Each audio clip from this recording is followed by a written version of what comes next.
This morning I want to answer a question that my friend Nechama asked me yesterday, which is, can you save seed from the organic vegetables that you're getting in your CSA box? And there's a very long answer to that, but today I'm going to do the short answer with like 3 main points about seed saving. So the first one is you would need to ask your growers if they used F1 seeds or OP seeds.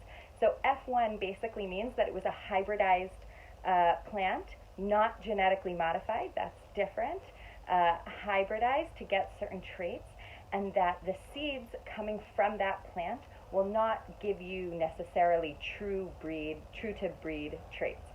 So if that tomato was bred to give you a later, early harvest and later dying off or something like that, you might not get that at all when you grow it, and you might end up planting seeds and putting a lot of time and energy into them and then getting something that's just really not what you expected. If they were OP, open pollinated seeds, then you can definitely save seed from them, given a few other circumstances that we'll get into. So you want to ask your grower, were these vegetables grown using F1 or were they grown using OP? Now,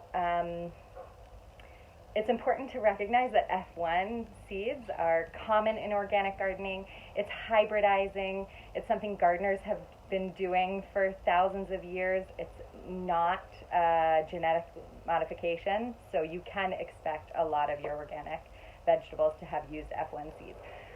That's one thing.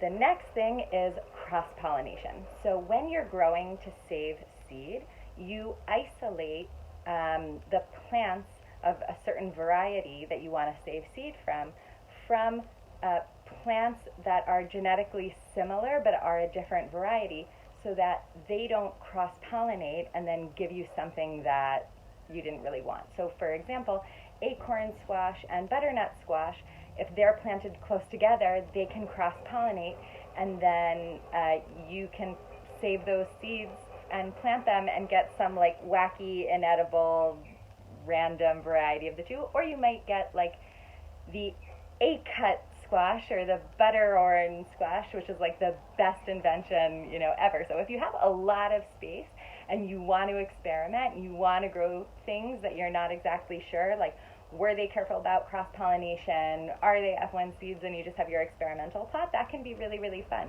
But if you have limited space and you know that you want acorn squash or butternut squash, don't save seed from your CSA box unless you ask them if they isolated to protect from cross-pollination.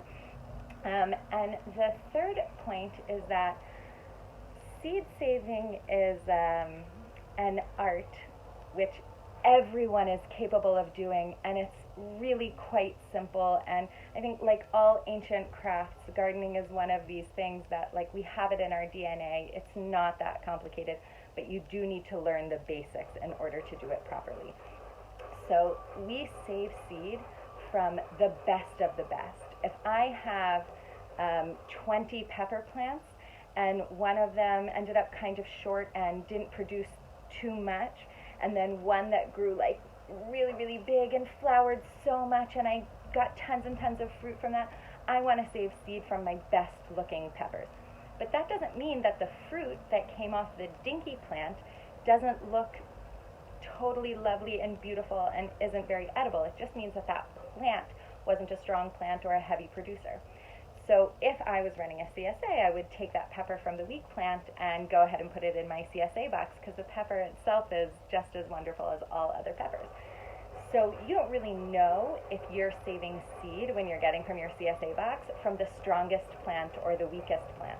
So again, it's always fun to experiment, and it's very fun to experiment with saving seed, but you want to take the proper precautions to make sure that what you're growing is worth your time and energy. So you want to see if your seeds are OP, open pollinated, or F1, hybridized seeds. If the plants were grown isolated from other varieties that are similar genetically and are able to cross-pollinate, and if the vegetables were picked from the most thriving plant in order to pass on the best genes. So have fun on your seed saving adventures and have a great week.